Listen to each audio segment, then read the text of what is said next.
Is now starting. All attendees are in listen-only mode. Hello, everybody. Thank you for joining today's webinar, Medicaid and Transition, Implications and Potential Changes. This webinar is being presented by Sheldon Weisgrau from Missouri Foundation for Health, Cindy Zeldin from Georgia Health Initiative, and Dr. Peter Evangelakis from REMI. I'm Brian Reel, and I'm thrilled to host this webinar. At REMI, our mission is to inform public policy. We provide software that allows government decision makers to test the economic effects of their policies before they're implemented. We work in the fields of economic development, tax, transportation, energy and environment, equity, and more. If you have any questions about REMI specifically, I encourage you to reach out to us at info@remi.com.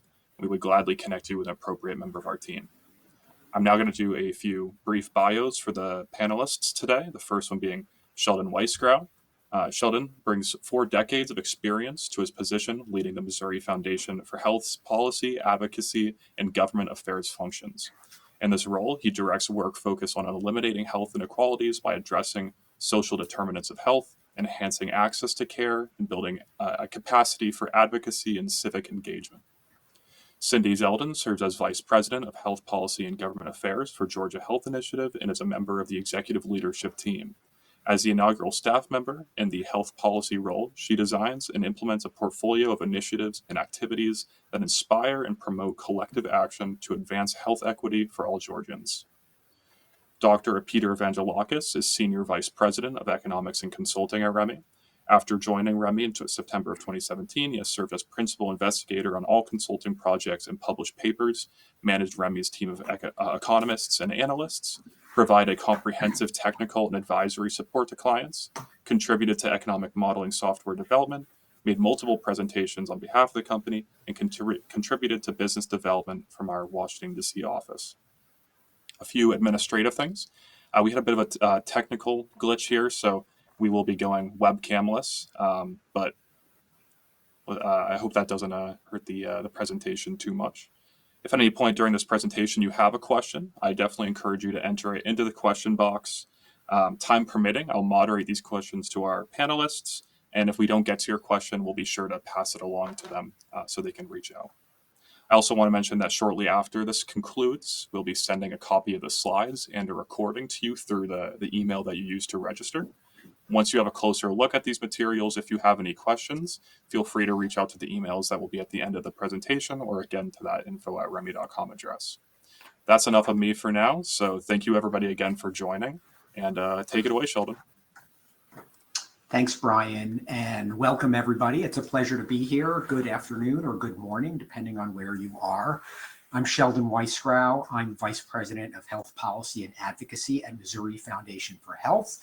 And just to really quickly go over what I'll be talking about today is I'm going to do kind of a very high level overview of the Medicaid program, what it is, just so we're all starting with a base of knowledge. I'll talk about some of the changes that are currently being discussed in Congress and what the impacts of some of those changes would be specifically on the Medicaid program here in Missouri. And then I will turn it over to Cindy, who will talk about the experience in Georgia. So if you could go to the next slide, please, Brian. Just briefly, our mission is on the screen. As you can see, Missouri Foundation for Health is a resource for the region. We work across most of the state of Missouri.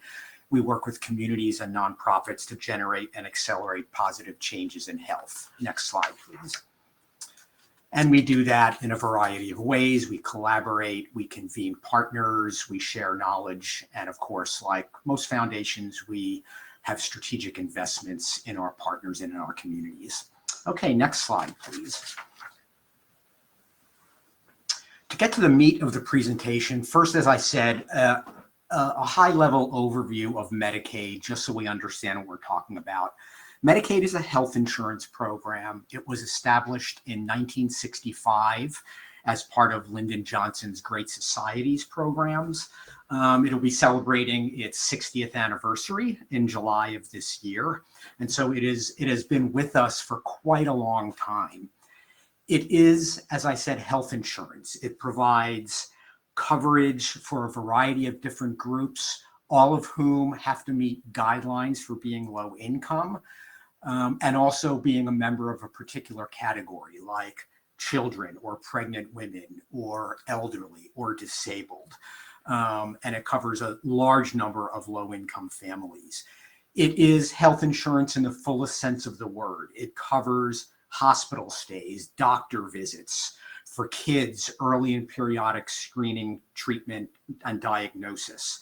It covers long-term care services. So it is not actually Medicare that covers nursing home care. It is Medicaid that covers long-term care, home and community-based services for elderly folks and folks with disabilities. Currently, Medicaid covers 72 million people in the United States, which is about 1 in every 5 Americans. About 1/5 of all the health care in the United States is financed through the Medicaid program. And that is a total of about $880 billion a year. Keep that $880 billion in mind. That number is going to come up several times throughout the conversation today. When you look at enrollment, more than 40% of the people enrolled in the program are kids.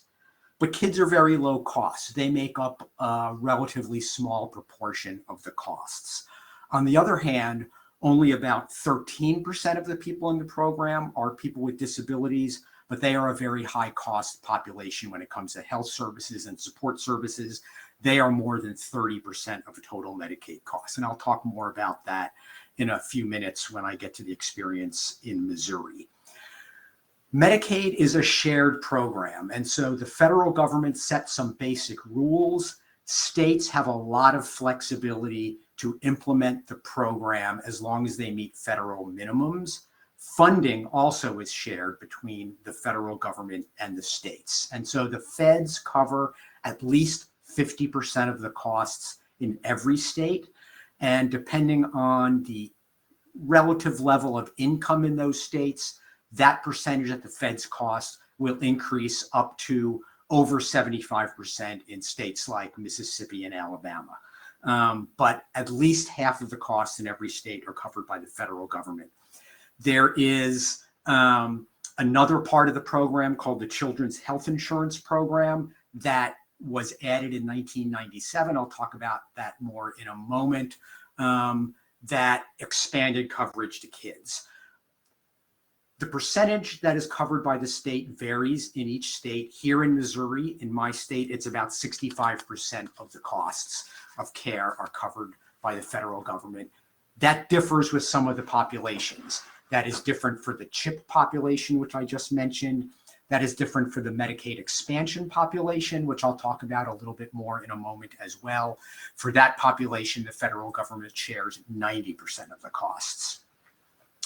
Medicaid is really particularly important insurance for certain populations. So as I said earlier, it covers more than 40% of the kids in America. When you combine Medicaid and the Children's Health Insurance Program, nearly half of all the kids in the United States are covered by Medicaid. There is a higher proportion of folks who are covered in rural communities than in urban communities. And even though the majority of beneficiaries are white, people of color are covered at higher proportions in the Medicaid population. And then finally, Medicaid is really essential coverage for people with disabilities. More than 40% of all people with disabilities in the United States get their health care through the Medicaid program. It's also important to understand that Medicaid has evolved over time. So we are now in the 60th year of the program. Ever since the beginning in 1965, Congress has occasionally updated it and made changes to it. All of those changes, for the most part, have been in the service of expanding coverage and expanding the number of folks that are covered. And so some of the most prominent times when the program was changed was, as I mentioned, in 1997, when the Children's Health Insurance Program, or CHIP, was added to expand coverage to more low-income kids.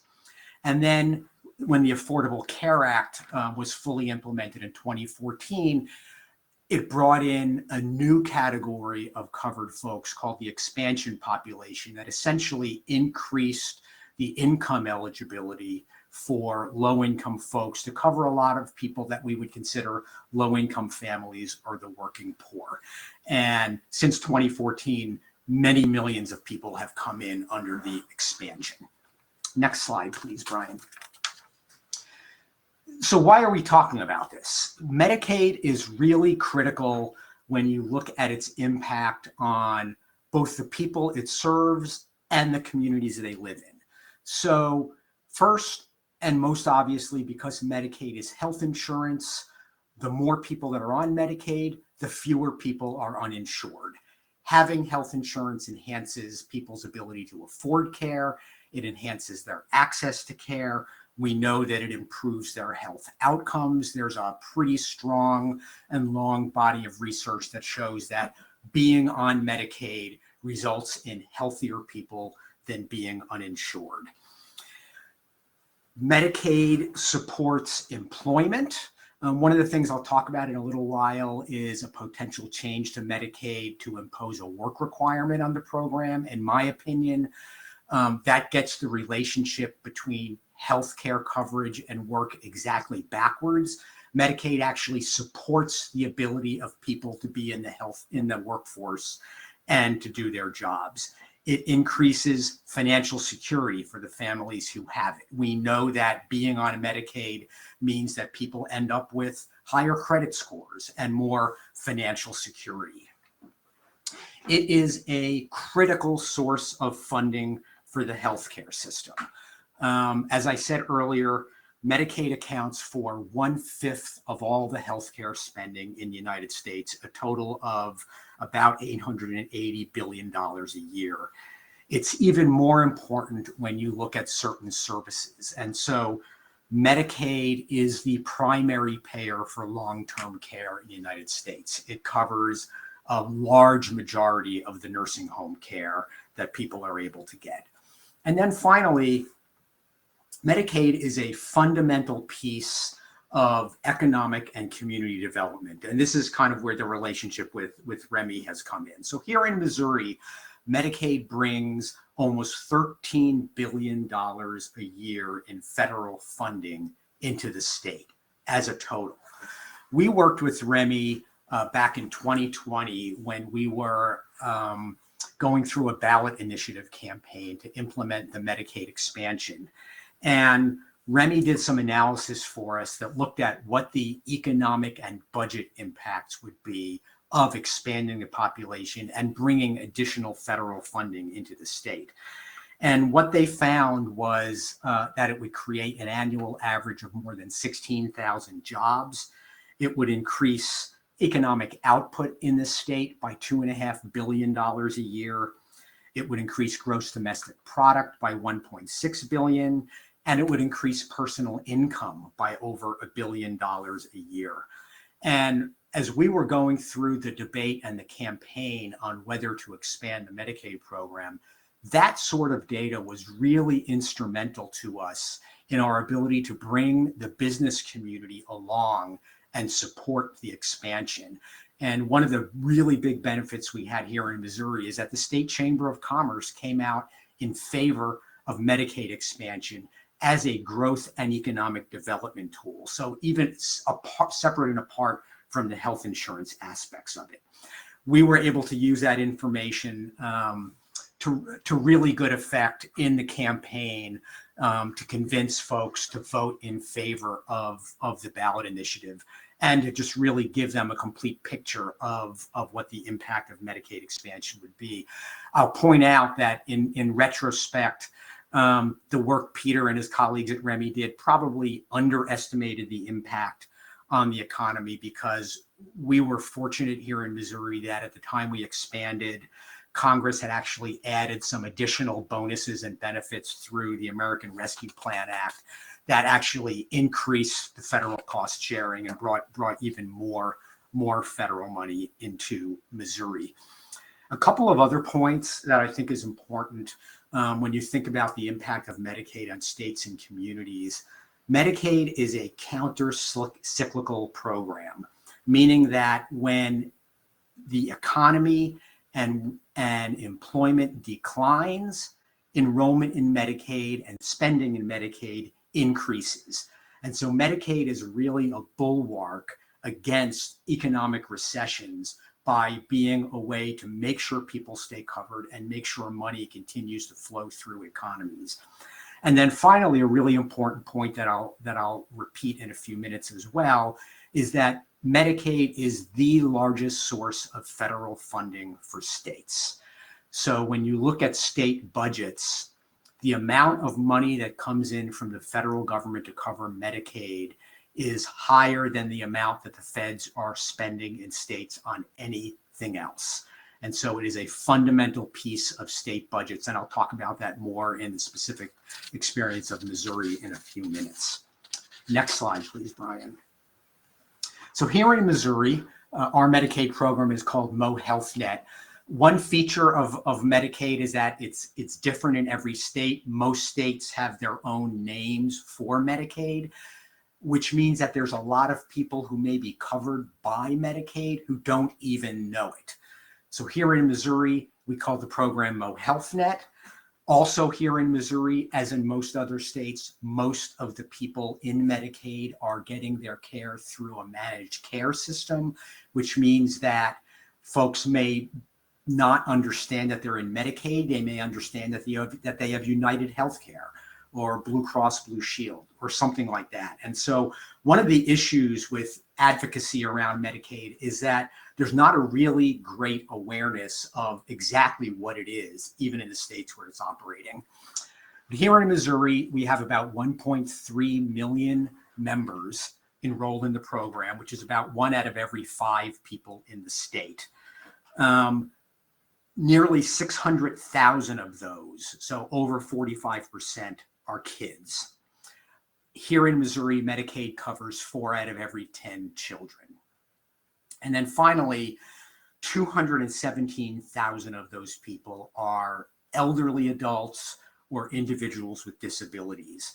So as I said earlier, they account for a relatively small proportion of enrollment, but a big proportion of costs. And Medicaid is by far the primary payer for long-term care and nursing home care. And here in Missouri is covering 2/3 of all the care provided in nursing homes.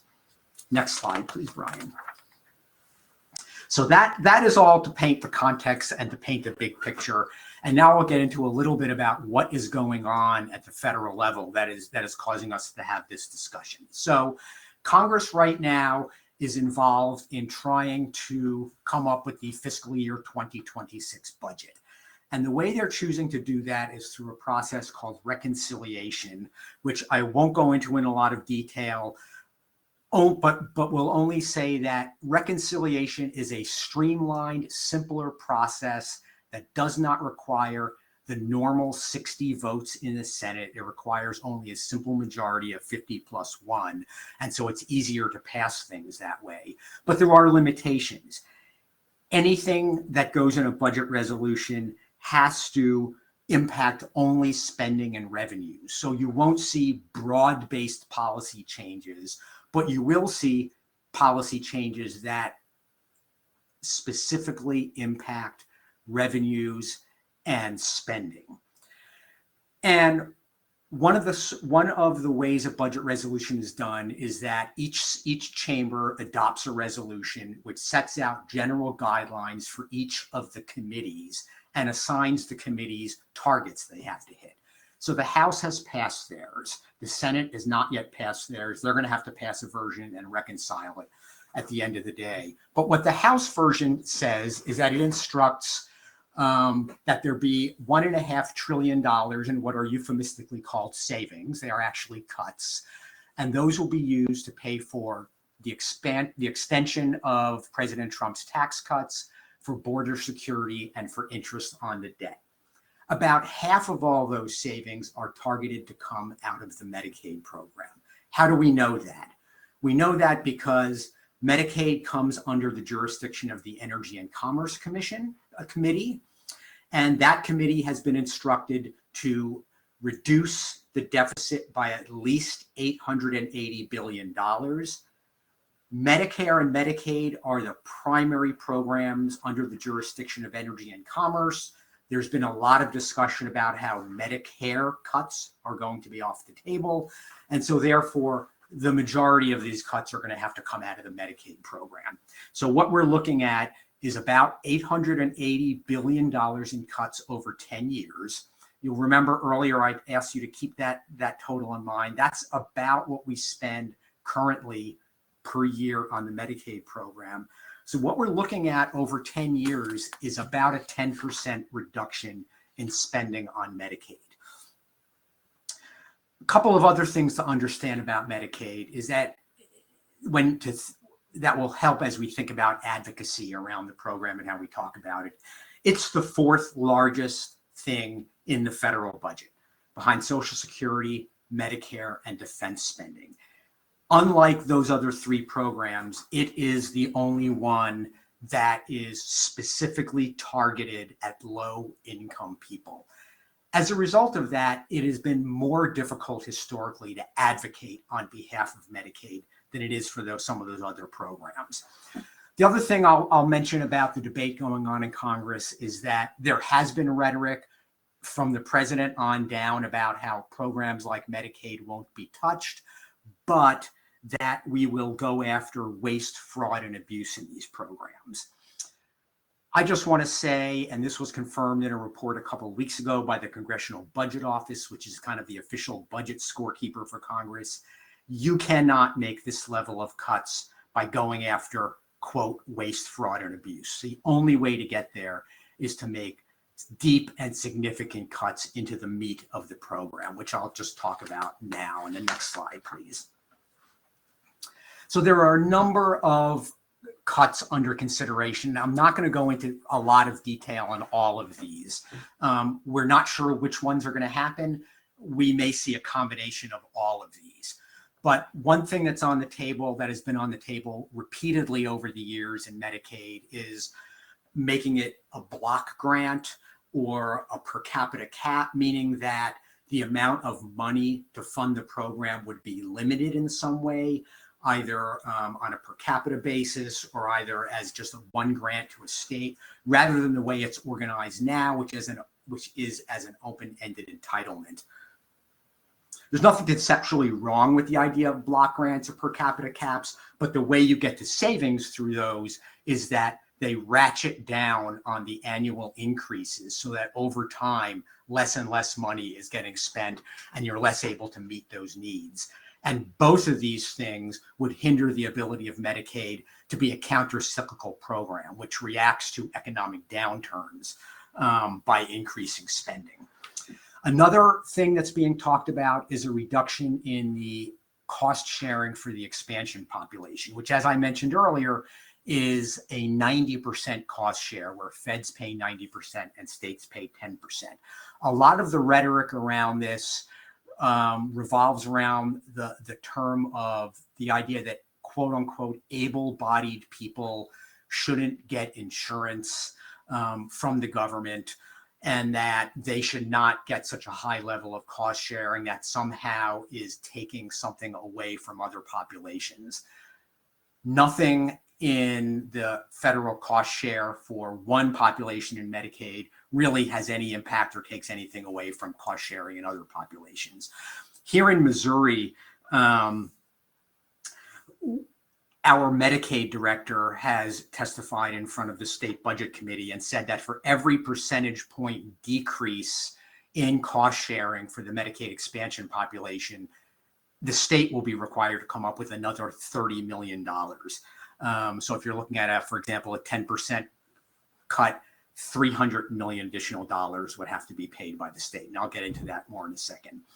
A third thing that's been talked about is restricting provider taxes. One way the states raise money for their Medicaid programs is they tax their hospitals and other healthcare providers. They spend that money on healthcare and use that to draw down federal funding. That money is then sent back out into communities and to providers to pay for services. That has been labeled as a money laundering scheme by certain people that have some influence in DC these days. And so Congress is expected to take a look at that.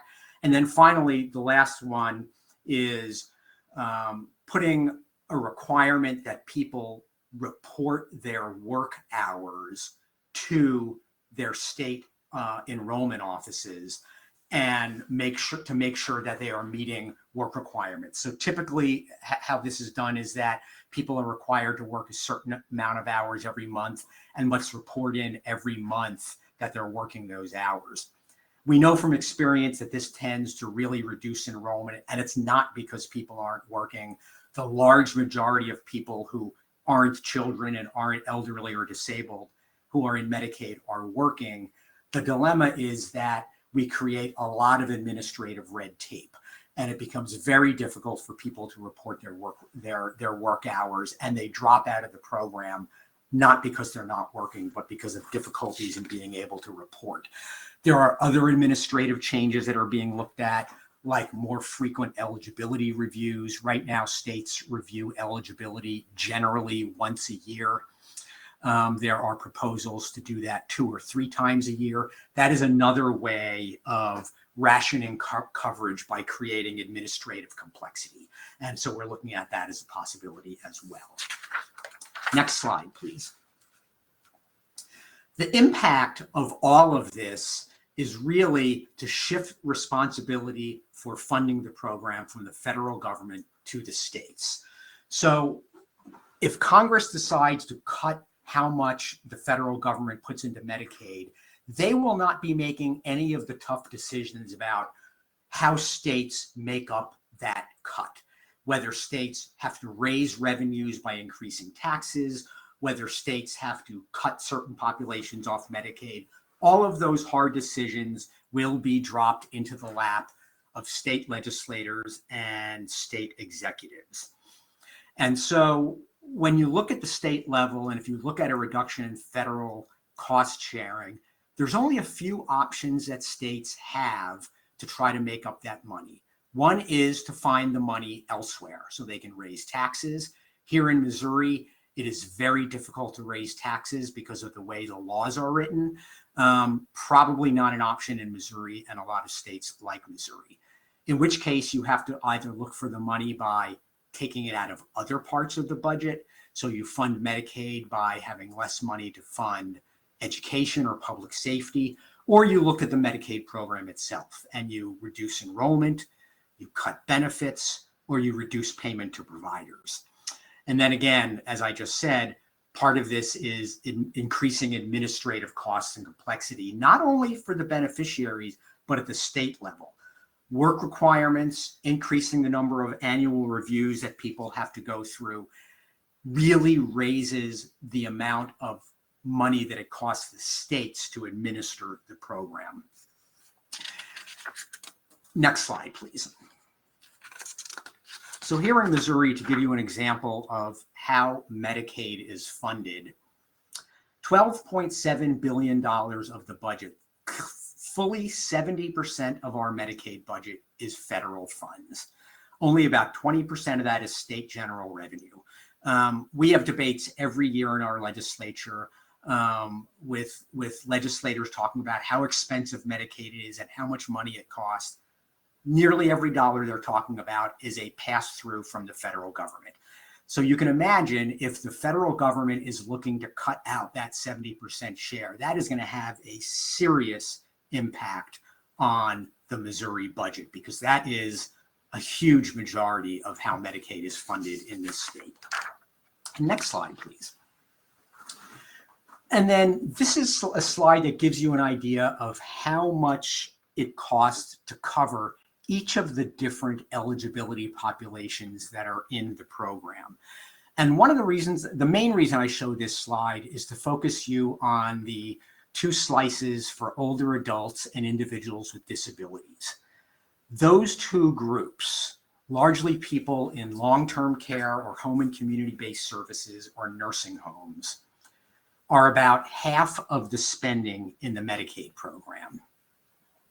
They are a small proportion of enrollment. By enrollment, kids are nearly half, but fully half of the spending is going to older adults and individuals with disabilities. The point being that you cannot make major cuts to the Medicaid program without impacting services to those populations. That is where the money is. And inevitably, if states are in the position of having a budget crunch because of federal funding has declined, it is going to be services to seniors, services to people with disabilities, and folks who need long-term care that are going to be hit the hardest.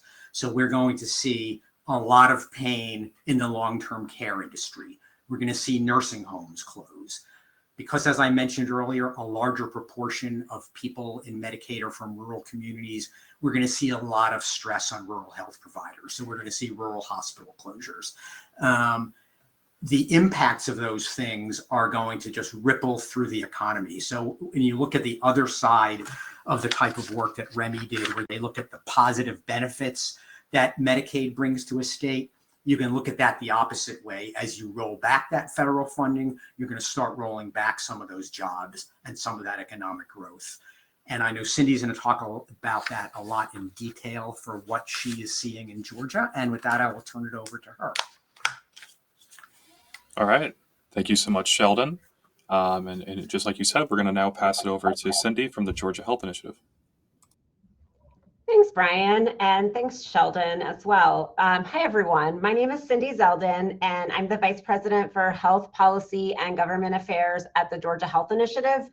Georgia Health Initiative is a nonprofit private foundation based in Atlanta, Georgia, and working statewide on health. If you can go to the next slide. And I've shared here our mission, vision, and values. I won't read them all. We'll just go ahead and move to the next slide.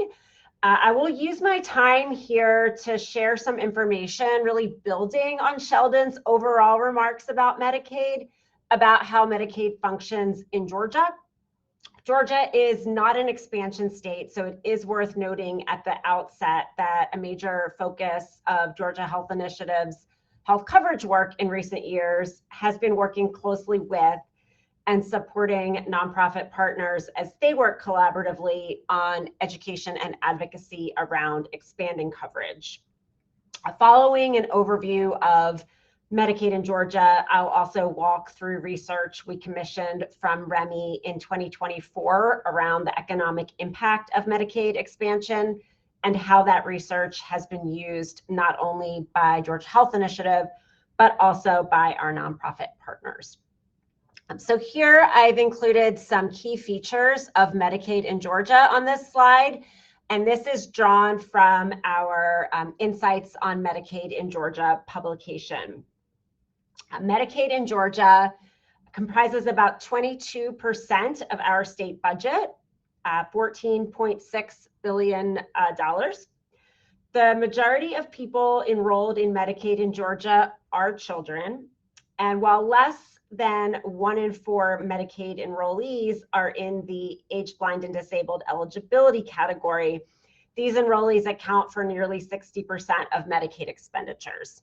I mean, you saw some of that in Sheldon's slides as well in Missouri in terms of the differences between number of people enrolled and expenditures in particular categories. In Georgia, the percentage of county residents enrolled in Medicaid is generally higher in rural counties. And as noted earlier, Georgia is a non-expansion state with about 184,000 people in the coverage gap, meaning they are either adults without dependent children with income below the poverty level and therefore ineligible for both Medicaid and for subsidies on the marketplace, or parents with incomes above the Medicaid eligibility threshold, which is about 30% of FPL in Georgia and below the poverty level. While Medicaid does have, while Georgia does have a limited expansion of Medicaid for Georgians with incomes below the poverty level who can meet strict work reporting requirements known as Georgia Pathways, there has been very little enrollment into that program. If Georgia were to expand Medicaid, an estimated 336,000 Georgians could become eligible for coverage according to KFF data published in 2025. And according to a separate analysis conducted by REMI in 2024, Medicaid expansion would generate about 51,000 new jobs statewide. The next few slides are drawn from this recently released Medicaid Insights 2025 publication, which provides data and trend analysis on Medicaid in Georgia, and which we use as a resource to help inform and educate policymakers, stakeholders, and others interested in healthcare policy in Georgia. So here you can see on this slide, nearly 1 in 5 Georgians has health coverage through Medicaid. As you can see from this point in time enrollment figure, enrollment peaked at 2.8 million in 2023 during the public health emergency, during which time states could not disenroll members in exchange for enhanced federal funding.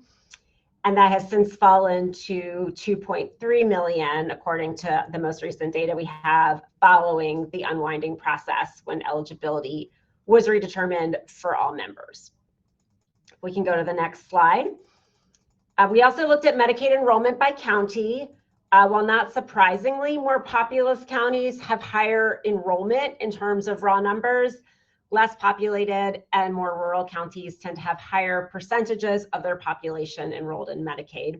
And you can see on the map of Georgia, the dark purple shading represents a higher percentage of the county population enrolled in Medicaid. And we've just provided an example here of 2 counties, one in Metro Atlanta, which is Gwinnett County, the one that's closer to the northern part of Georgia, which is in Metro Atlanta and has about 162,000 Medicaid enrollees, and that's about 23% of its population. And then down in Southwest Georgia, a small rural county, Randolph County, has just over 2,000 people enrolled in Medicaid, but that's a small county, so that's actually a much higher percentage of the county population. And so Medicaid's role is vital in each and every county within Georgia, but it is worth noting that it plays a particularly important role in the healthcare infrastructure and access to healthcare for people in rural communities. So going to the next slide, shifting now to Medicaid expenditures and financing. You can see here that total spending on Medicaid in Georgia by source of funding, and that's by federal and state. And here we have ABD stands for age blind disabled, and LIM stands for low income Medicaid. So LIM is children, parents, pregnant women. PCK is Peach Care for Kids, our CHIP program. So in total, federal funding represents 9.34 billion of the 14.6 total. And this is also broken down, again, by those broad eligibility categories. Costs per enrollee are substantially higher for the ABD population, and you can see that reflected here with some of those larger chunks. So in particular, the darker purple and the darker orange representing spending for Georgia's ABD Medicaid population. So shifting now to the next slide to commissioned research and analysis. Georgia Health Initiative commissions research that can elevate dialogue on issues critical to health equity or support the strategic goals of our partners working on priority issues. Health coverage is one of those priority issues where timely and sound research is critically important. I would like to highlight how we and our partners used the research on the economic impact of Medicaid expansion. And as you'll see in the next few slides, we're really able to get a lot of mileage out of this research. Last year if you could just go back one slide real quick. Last year during the 2024 legislative session, as policymakers discussed approaches to expanding health coverage, we identified a clear need for sound and also updated research on the economic impact of Medicaid expansion in Georgia. Many of our partners in the advocacy space had been using the last analysis that had been done, which was in 2013, and that had become outdated with much changing in the policy environment as well as in the economy since then, and fresh analysis was really needed. So we commissioned that research to fill this information gap and then distributed the findings widely. So if we can go ahead to the next slide. In addition to the report itself, we at Georgia Health Initiative also developed a separate issue brief that highlighted key findings in an accessible way for a variety of audiences. We presented some of the key findings here on the next slide around the impact on the economy, jobs, and income, including job growth by sector. So you can see some of those there, that 51,000 new jobs statewide, increase of $3.6 billion in personal income in an average year, representing an average increase of almost $900 per household. If we can go to the next slide, we also looked at jobs by sector. So we also highlighted in particular here construction jobs that would be highlighted. There's been a lot of population growth and construction in Georgia in recent years, and so this was an area and a sector that we thought would really resonate. Go ahead and go to the next slide. This is the map of Georgia by region, and we also had county level data that REMI developed. And then this was a statewide map that was broken down by region, so we could show the jobs by region, because we do have 159 counties in our state, and that's a lot of counties to put data for on a map, but we did have those in tables. Okay, so going to the next slide, I wanted to share some examples of how the research was used. You can see here on this slide our CEO speaking at a convening hosted by the Georgia Chamber of Commerce, where she shared some of these findings. Our partners also used the information to develop county-specific fact sheets. You can see an example of one of those here on the screen, showing job and economic impact at a more granular level. And those were used during advocacy days at the Capitol and in other communications with policymakers to show impact in specific districts and communities. One of our partners used the information in an op-ed and also developed a slideshow presentation that she delivered to regional economic development commissions, spotlighting the impact in each of those particular regions of the state to drive local stakeholder and policymaker engagement and support.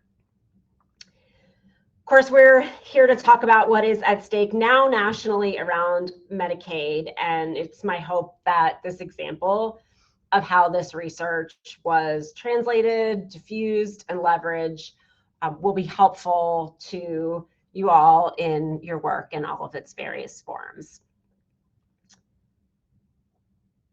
And here is where you can find some of our publications and releases and can learn more about Georgia Health Initiative.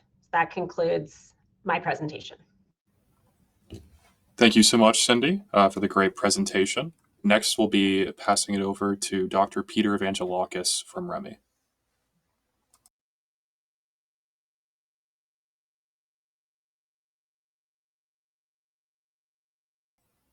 Hello, Peter.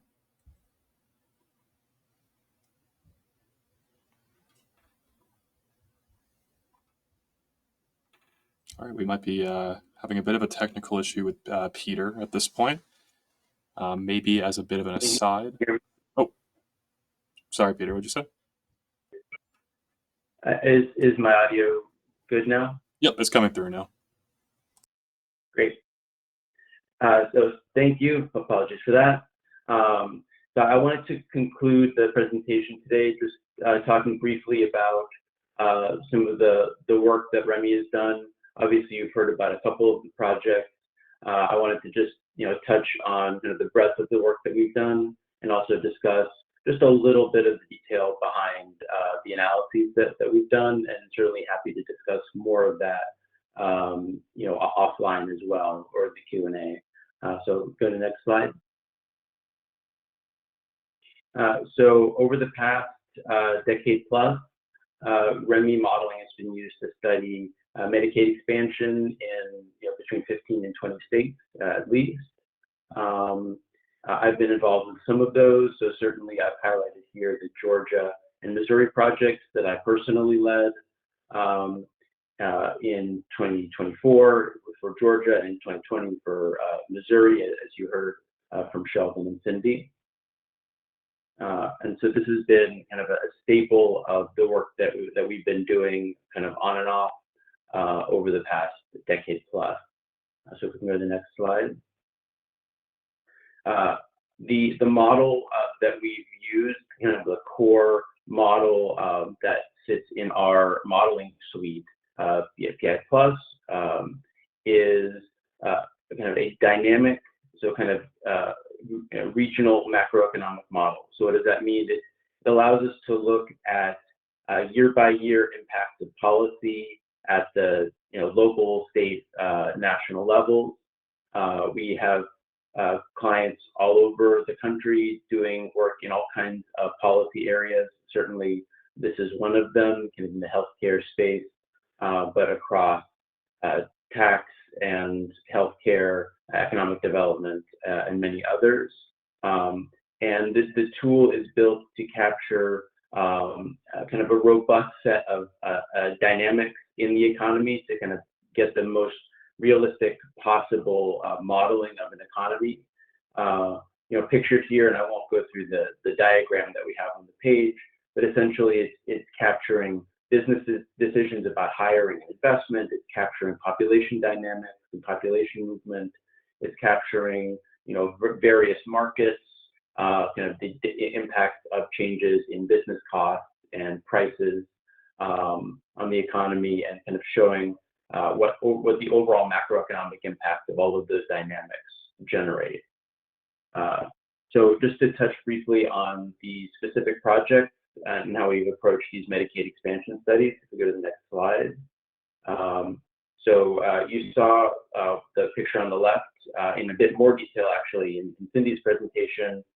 We did do, for both the Georgia and Missouri projects, we did do kind of a regional analysis. It was not just at the state level, and as you saw pointed out, I mean, in both the prior presentations, there is significant heterogeneity within states, across kind of maybe more and less affluent areas, and areas that have different populations.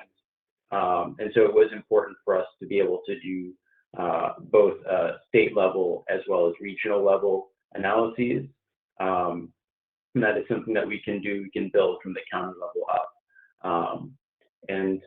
So for Georgia, we looked at the public health district level, and for Missouri, we followed the Department of Social Services official state regions.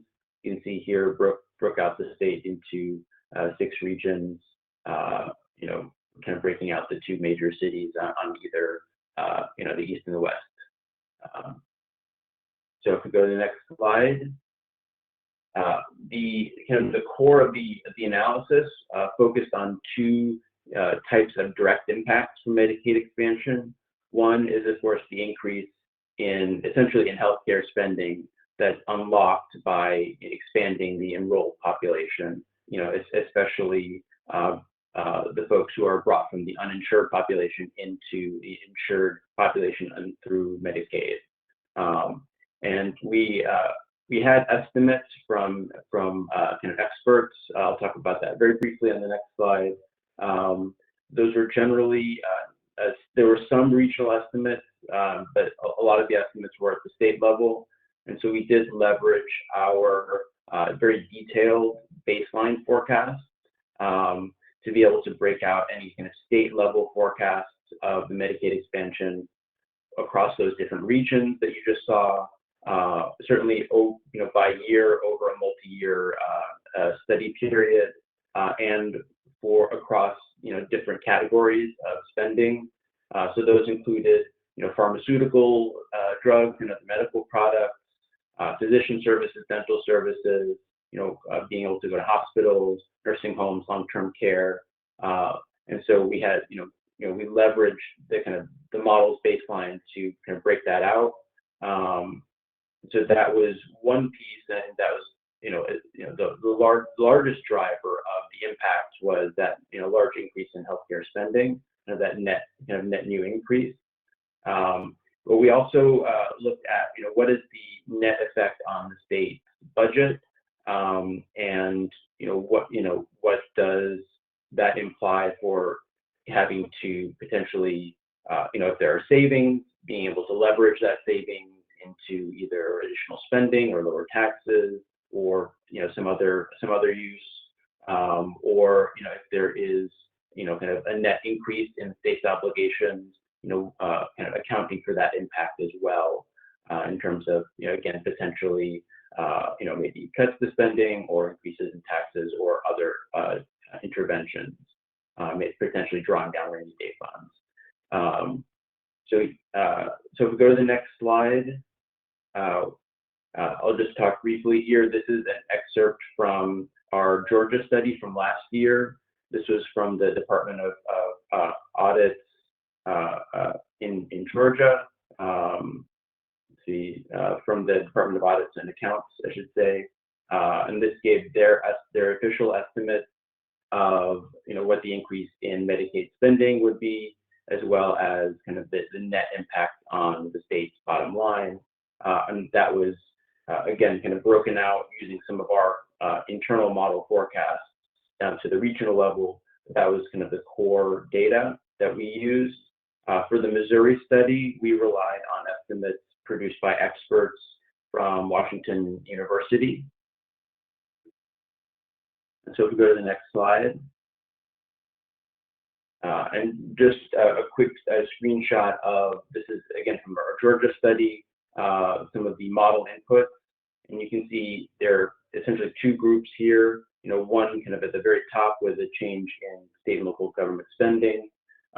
We see the first 2 years, an increase, kind of a net benefit to the state. This is, in the Georgia estimates, they were accounting for what Sheldon was referring to with the enhanced kind of benefit, kind of match from the federal side for the first 2 years of Medicaid expansion after the American Rescue Plan was enacted.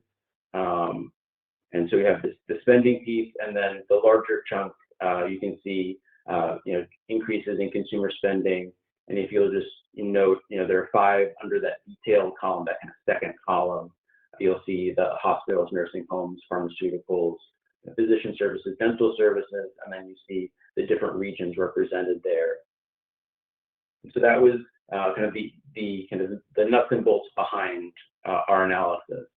So if we go to the next slide. I'll just note briefly here, I've excerpted the results for each of the analyses. You heard about those in the earlier presentation, so I won't belabor those too much, but those are here for your later review. So for Georgia, and then on the next slide for Missouri. And then if we go to the final slide, and then I'm very happy to open it up to Q&A. Just to wrap up here, in general, REMI, our studies of Medicaid expansion, have found significant positive economic impacts to states from expansion. As I mentioned before, they capture both state level impacts as well as those kind of differential impacts across, kind of very different looking regions within the state. And it's important to note also, and Cindy highlighted this a little bit as well, that the impacts were not just, in the healthcare sector. That's certainly where they mostly originate, but they actually extend across, a wide swath of the economy. And we found in both the Missouri and Georgia studies, for example, that over 50% of the total job impacts occurred outside of the healthcare sector, driven by secondary impacts on increased consumer spending, increased demand for businesses' supply chains, additional investment activity, and other factors as well. So with that, happy to take questions. Thank you. Awesome. Thank you so much, Peter, and Sheldon and Cindy for some excellent presentations. Shortly, we'll be getting into the Q&A portion of the presentation. So please feel free at this point to ask any questions that you have, and then we will get to them in a moment. I want to remind everybody that shortly after the presentation concludes, in about an hour, we'll be sharing a copy of the slides and a recording from this webinar to you through email. So keep your eyes on that. And if you have once you get a closer look at the slides and the charts, if you have any questions, do feel free to reach out to us at the info@remi.com address that we mentioned before. And also some contact information for the speakers themselves. We haven't actually received any questions so far.